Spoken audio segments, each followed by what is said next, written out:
I never thought I'd be writing this, but my sister Miranda, 30F, just called me, 30F, to tell me she's pregnant, and I don't know how to handle this situation. Let me start from the beginning to explain why this news has me so worried.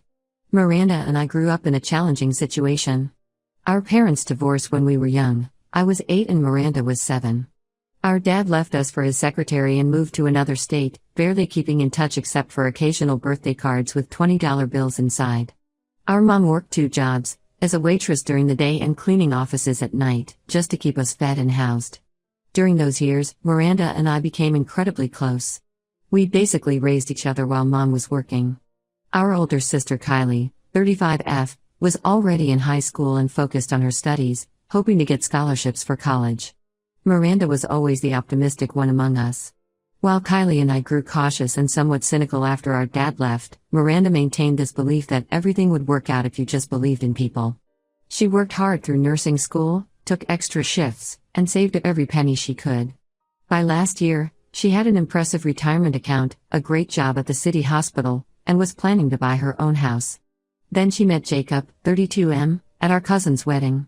He seemed perfect at first. He had a steady union job in construction, owned his car, and came from what seemed like a good family. Jacob charmed everyone at the wedding. He danced with our mom, helped the elderly relatives to their seats, and even entertained the kids with magic tricks. I remember thinking how refreshing it was to see Miranda with someone who appeared so put together, especially after her last boyfriend who couldn't hold down a job. For the first few months, everything was great. Jacob would show up at our family dinners with flowers for our mom. He fixed her leaky faucet and repainted her kitchen for free. He talked about wanting to start his own construction company someday and seemed ambitious. Miranda was head over heels in love. When they decided to move in together after 6 months of dating, we all supported it. The changes started slowly. First, Jacob began calling in sick to work more often. He complained about back pain, then knee problems, then mysterious headaches. Miranda, being a nurse, was naturally concerned and took him to different doctors. But they never found anything seriously wrong. Still, Jacob insisted he was in too much pain to work. His union job protected him from getting fired, but they stopped paying him after his sick leave ran out.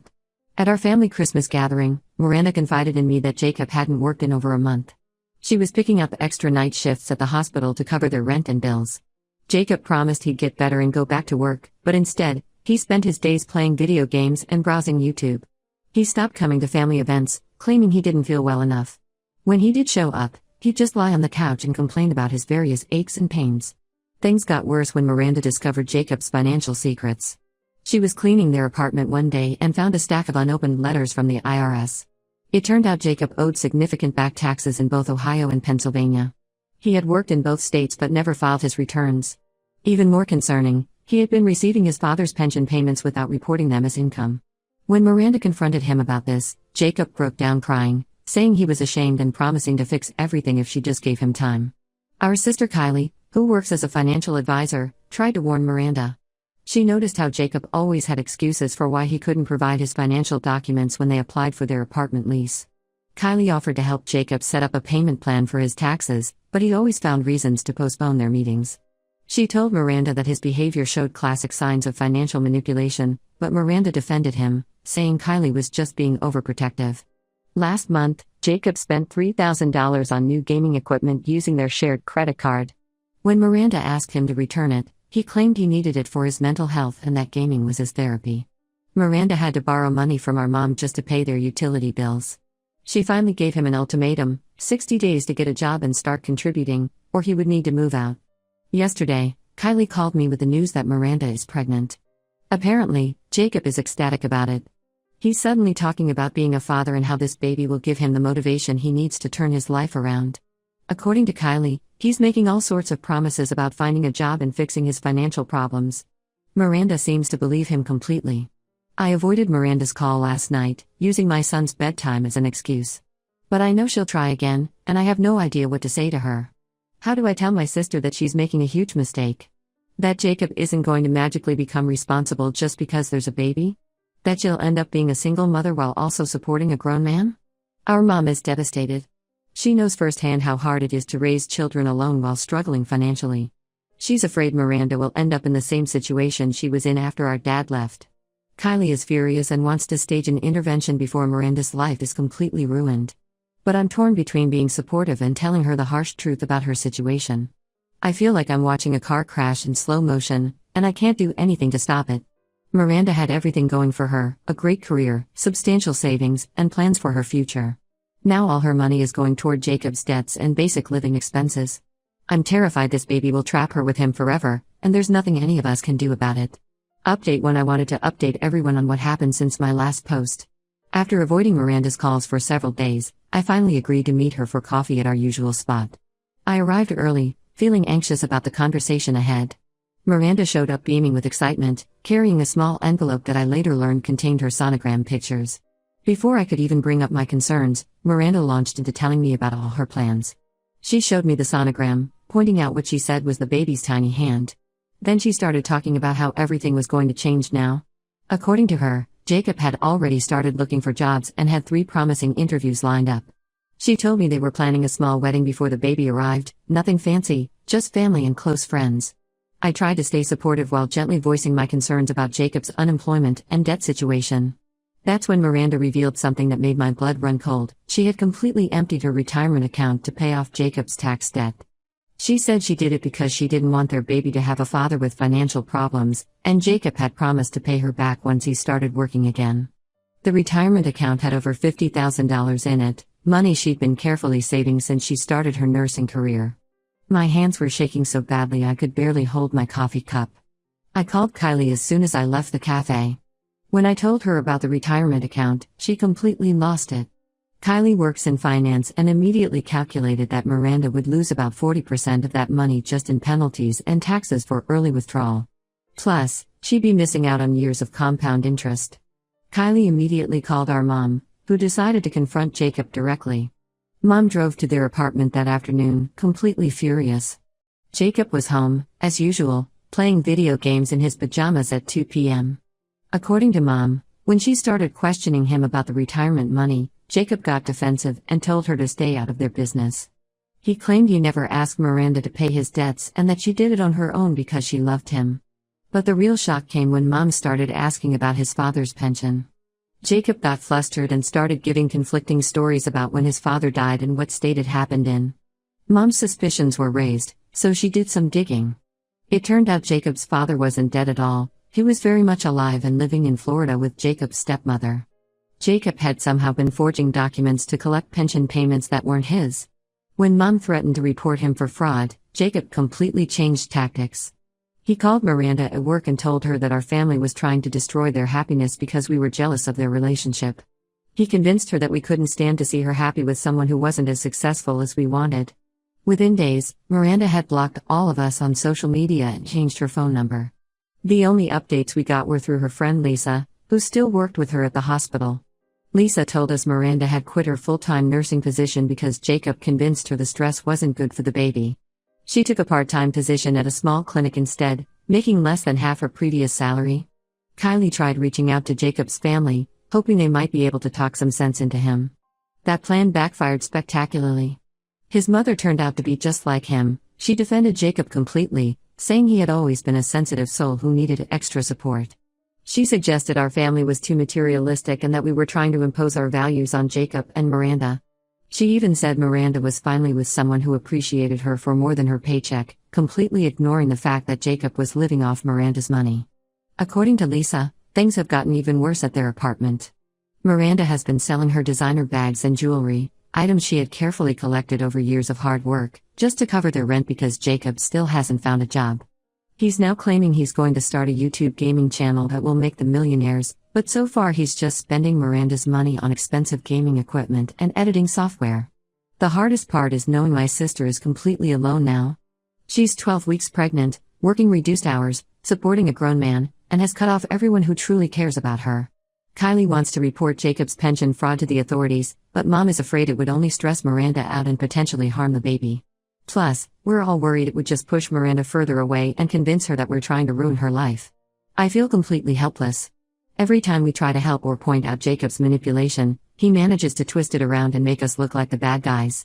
Miranda believes everything he says now, and with a baby on the way, I'm terrified she'll be trapped with him forever. Our mom cries every night, worried that Miranda will end up struggling just like she did after our dad left. But at least our dad left. Jacob seems determined to stay and bleed Miranda dry. Update 2. I need to update everyone on the shocking events of the past few months. Everything came crashing down last week when Lisa called me crying. She had gone to drop off some prenatal vitamins at Miranda's apartment and found my sister sobbing on the bathroom floor. After calming her down, Miranda revealed she had discovered Jacob was having an affair with Rachel, another nurse from the clinic where she now worked part-time. The way Miranda discovered the affair made it even more painful. Jacob had been using Miranda's old laptop for his supposed YouTube gaming channel. That day, when Miranda went to use the computer to check her work schedule, she found Jacob had left his Facebook messages open. There were hundreds of messages between him and Rachel going back months, even before Miranda got pregnant. The messages revealed something devastating. Jacob and Rachel had been planning to move in together once Rachel received her upcoming promotion and could afford a better apartment. In these messages, Jacob painted himself as a victim, telling Rachel that Miranda was mentally unstable and obsessed with him. He even suggested the baby might not be his, claiming Miranda had trapped him with the pregnancy to keep him from leaving. When Lisa arrived, Miranda finally broke down and shared everything that had been happening. The real reason Jacob wanted her to quit her full-time nursing job wasn't about pregnancy stress, it was because her co-workers at the hospital had started warning her about seeing him around town with another woman. He convinced her to take the clinic job where Rachel worked so he could keep an eye on her while pretending to be a concerned partner. The financial situation was even worse than we thought. Jacob had been steadily stealing from Miranda's checking account. He started with small amounts, $20 here, $50 there, but grew bolder as Miranda became more distracted by the pregnancy. He'd tell her he needed money for job interview clothes or transportation to interviews, but the messages showed he was spending it on dates with Rachel. When Miranda confronted Jacob about Rachel, his reaction was chilling. He didn't even try to deny it. Instead, he turned it around and blamed Miranda, saying her constant nagging about finding a job had pushed him away. He claimed Rachel understood him better and didn't try to change him. That night, he packed a bag and left, saying he needed space to think. Miranda later learned from a mutual friend that he had moved in with Rachel, who lived just 3 blocks from their apartment. Kylie drove over as soon as she heard what happened. While helping Miranda sort through papers, she found a drawer full of overdue bills in Jacob's desk. He hadn't paid any utilities in months, despite Miranda giving him money for them. Even worse, Kylie discovered several payday loan documents in Miranda's name that she had never signed. Jacob had been forging her signature to borrow thousands of dollars at outrageous interest rates. The final blow came when Miranda checked their joint account and found regular transfers to Rachel's Venmo, money that was supposed to be for the baby's expenses. Miranda had been putting aside money each month for baby furniture and supplies, but Jacob had been sending it to Rachel with messages like "for our future." I moved in with Miranda temporarily to help her deal with this mess. Kylie is working with her lawyer friend to document all the fraud and forgery. Our mom has been amazing through all this, offering her house to Miranda until she can get back on her feet. Even Jacob's father reached out after we contacted him about the pension fraud. He was horrified to learn Jacob had been using his information to steal money. Miranda is 5 months pregnant now and finally seeing Jacob for who he really is. The hardest part for her isn't even losing him, it's realizing that every promise, every emotional moment, every plan for their future was just another manipulation. She keeps asking herself how she missed so many red flags, but we're all reminding her that Jacob was an expert at deception. Update 3. After everything that happened, I wanted to post one final update. A lot has changed since my last post, and I can finally say things are looking better. Miranda moved back in with our mom and managed to get her old nursing position back at the hospital. They were actually short-staffed and welcomed her return with better shifts and even a slight pay increase. She's now 7 months pregnant and doing much better without Jacob's constant drain on her life. The legal situation finally came to a head. Kylie's lawyer friend helped Miranda build a solid case against Jacob for the forged payday loans and stolen money. They documented everything: the forged signatures, the unauthorized transfers, the stolen pension money. When Jacob's father discovered the extent of the pension fraud, he also decided to press charges. Jacob had apparently stolen over $40,000 using his father's information. Faced with potential jail time, Jacob suddenly became very cooperative. His lawyer worked out a deal: he would sign away all parental rights to the baby and repay the payday loans in exchange for Miranda not pursuing criminal charges for the forgeries. The pension fraud case with his father was settled separately, with Jacob agreeing to repayment terms. We got an unexpected ally when Rachel reached out to Miranda. After Jacob moved in with her, she discovered he was already seeing someone else, a waitress from the bar where he spent Miranda's money. Rachel found out he had tried to convince this new woman to take out loans for his latest business idea, a food truck venture this time. Rachel provided all their message history and details about Jacob's schemes, which helped strengthen the legal case against him. The situation got even more eye-opening when Jacob's ex-girlfriend from Michigan found Miranda through a Facebook group about financial abuse. She shared an almost identical story. Jacob had used the same tactics with her, faking illnesses to avoid work, stealing money, and threatening self-harm when she tried to leave him. She never pressed charges because he threatened to hurt himself if she did. Miranda had her baby shower recently, hosted at our mom's house. It was smaller than the wedding shower she never got to have, but it was filled with people who genuinely care about her. She's having a girl and decided to name her after our grandmother Margaret, who was always the strongest woman we knew. The nursery is set up in Mom's house, painted in soft yellows and greens, and for the first time in months, Miranda seems truly happy. Jacob still tries to worm his way back in occasionally. He calls from different numbers when he needs money or when things don't work out with whatever woman he's currently manipulating. But Miranda has blocked every number and all his social media accounts. She's focused entirely on her baby now and rebuilding her financial security. Kylie helped her set up a new retirement account, and she's slowly working on paying back the payday loans Jacob took out in her name. Looking back, we all wish we'd pushed harder when we first saw the red flags with Jacob. But Miranda needed to see the truth for herself, and now she's stronger for it. She says she learned an expensive but invaluable lesson about trusting her instincts. The baby is due in just 2 months, and our whole family is excited to meet her, minus one deadbeat who won't be missed. Sometimes the best ending isn't a happy one with everyone forgiving each other, it's one where you finally find peace by letting go of toxic people who never deserved you in the first place.